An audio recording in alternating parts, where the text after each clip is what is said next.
মানুষ আমাদের ঠাকুরের একটা বাণী আছে, পুরুষোত্তম যখন আসেন, মহামানবের যখন বন্দনা হয়, সেখানে নায়ক তিনি, সায়কও তিনি। আমরা একটা কাজ করতে পারি, আমরা তার বন্দনায় সবাই সামিল হতে পারি। এই যে আপনারা সবাই একদম স্বতঃস্ফূর্তভাবে এখানে অংশগ্রহণ করেছেন, এটা দেখেও আমার শিখার অনেক কিছু আছে। শ্রী ঠাকুরের এত সুন্দর আসন করেছেন। আমি যখন প্রার্থনার সময় এখানে বসেছি, আমি দেখেছি সবাই একদম এখানে কানায় কানায় মানুষ পরিপূর্ণ, সবাই এক লয়ে এক সুরে পুরুষোত্তমের বন্দনা করেছেন।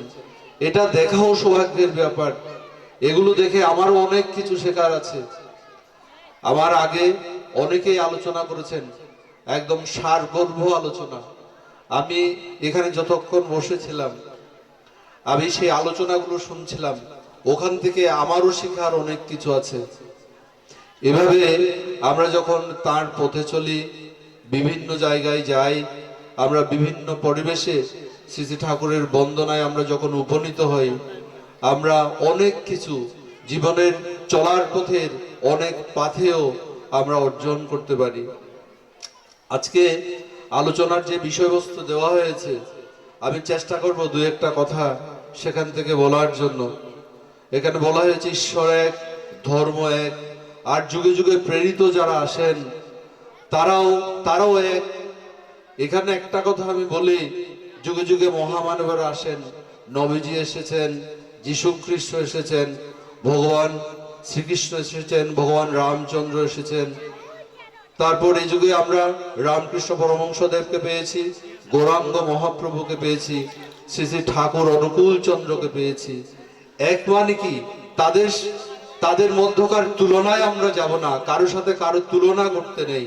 তবে সবার উদ্দেশ্য এক, সবার একটা উদ্দেশ্য, সেটা হচ্ছে মানুষকে অন্ধকার থেকে আলোর পথে নিয়ে আসা, তার মধ্যে মনুষ্যত্ব, বিবেকবোধ এগুলো জাগিয়ে তোলা, ভালোবাসাবোধ জাগিয়ে তোলা, সহমর্মিতা জাগিয়ে তোলা। মানুষ যাতে খোদাপ্রাণ হয়, মানুষ যাতে ঈশ্বর পরায়ণ হয়ে চলতে পারে, হ্যাঁ, সেই বিভিন্ন কায়দায় মানুষকে আলোর পথে নিয়ে যাওয়া, এটা হচ্ছে তাদের উদ্দেশ্য। আমাদের সমসাময়িক একজন আদর্শ আমাদের সামনে আছেন ভগবান শ্রীকৃষ্ণ। তিনি গীতায় বলছেন, ইয়দা ইয়দা হে ধর্মস্য গ্লানির্ভবতি ভারত অভ্যুত্থানং অধর্মস্য তদাত্মানং সৃজমহম পরিত্রাণায় সাধুনাং বিনাশায় চ দুষ্কৃতাম ধর্ম সংস্থাপনার্থায় সম্ভবামি যুগে যুগে। শ্রী ঠাকুর তার নিজের ভাষায় বললেন, ধর্ম যখনই বিপাকী বাহনে ব্যর্থ উঠতে ধায়, পাবক পুরুষ আসেন তখন পাপী পরিত্রাণ পাই। এখানে একটু ডাইভার্ট হয়েছে। ভগবান শ্রীকৃষ্ণ বলছেন, আমি সাধুদের রক্ষা করার জন্য, যুগে যুগে পাপীদের বিনাশ করার জন্য আমি নিজেকে নিজে সৃজন করব। এই আশ্বাস তিনি আমাদেরকে দিয়েছেন।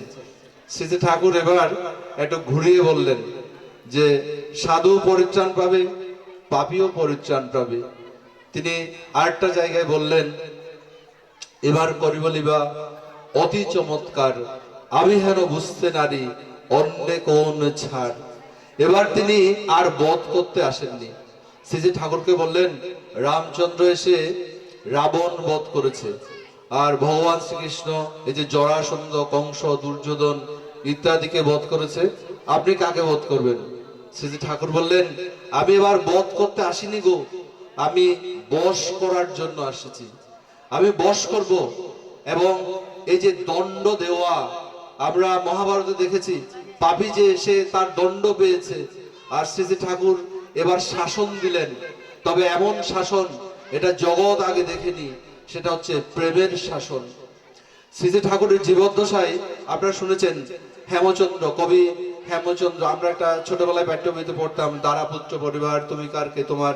এই যে লেখক কবি হেমচন্দ্র শ্রী ঠাকুরের কাছে যখন গেলেন, তিনি ঘোরতর মাদকাসক্ত, কিন্তু শ্রী ঠাকুরকে দর্শন করে, তার কথাবার্তা শুনে তিনি তার সান্নিধ্য ছাড়তে পারছেন না। শ্রী ঠাকুরের সান্নিধ্য তিনি ছাড়তে পারছেন না। কিন্তু এই যে তার সান্নিধ্যে আছেন, মদ তো আবার তাকে ছেড়ে যেতে পারছে না, তিনিও যে মাদকাসক্ত, মদের নেশার যখন সময় হয় তখন আর তার কিছুই ভালো লাগে না, সেই মদের পানে তিনি ছুটে যান, মদ খাওয়ার জন্য তিনি আশ্রমের বাইরে চলে যান।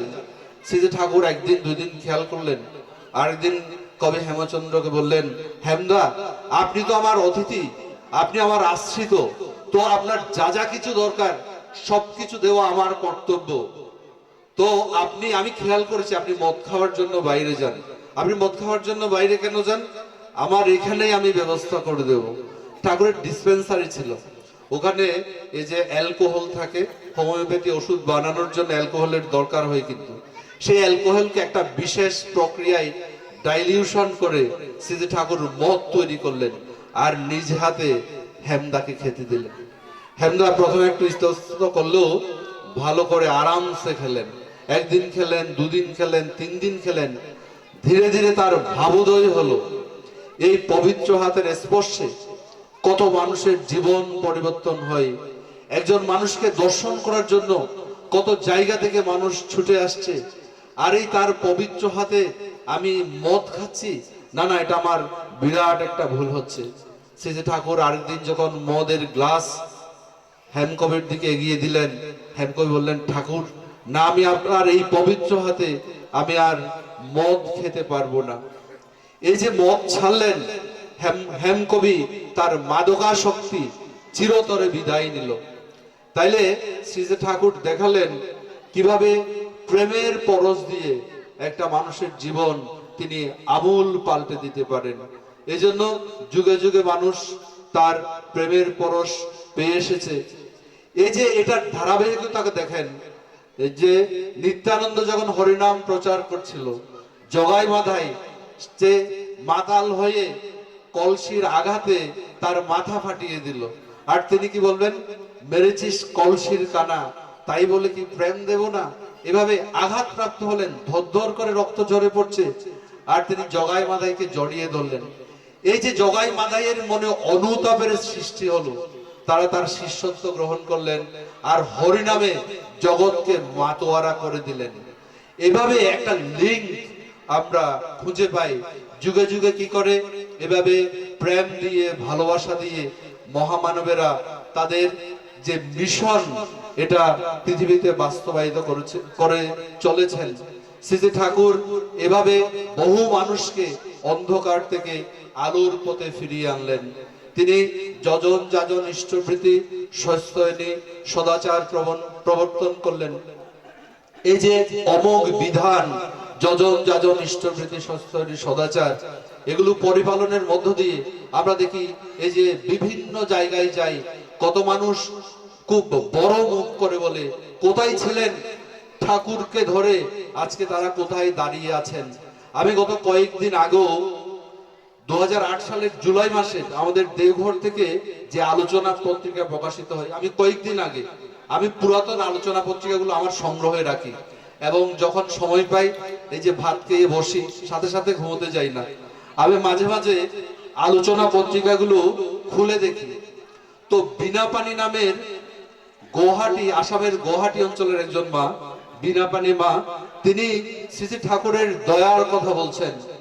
1950 সালে আমার বিয়ে হয়, তো তার 7 বছর পরে আমার স্বামী গ্লুকোমাতে, চক্ষুর একটা রোগে আক্রান্ত হয়ে তার সম্পূর্ণ দৃষ্টিশক্তি তিনি হারিয়ে ফেলেন। এর কয়েক বছর পরে তিনি আবার ব্রেন স্ট্রোকে আক্রান্ত হলেন, তার একটি সাইড অবশ হয়ে গেল। তখনও আমার দীক্ষা হয়নি। এর কয়েক বছর পরে আমি শ্রীজি ঠাকুরের দীক্ষা গ্রহণ করি, তখনও তার যে বিধানগুলা সঠিকভাবে পরিপালন করতে পারেনি। 1965 সালের কথা, যখন তিনি দীক্ষা নিলেন, 1969 সালে তার স্বামী মারা গেলেন। বিনাপানি মা লিখছেন, এই যে আমার স্বামী মারা গেলেন, তখন একটা মুখের অন্ন জোগাড় করতে আমার খুব কষ্ট হয়, অথচ সেই অবস্থায় আমার 3টে কন্যা, একটা পুত্র সন্তান, আমি, আমার শ্বশুরি মাতা, সবাইকে নিয়ে আমি অথই সাগরে ভাসছি এবং ভাবছি কিছু তো করতে হবে। ঠাকুর কর্মের কথা বলেছেন, বিহিত কর্মের মধ্য দিয়ে তার দয়া প্রকাশিত হয়, তাইলে আমাকেও বেঁচে থাকার জন্য কিছু একটা করতে হবে।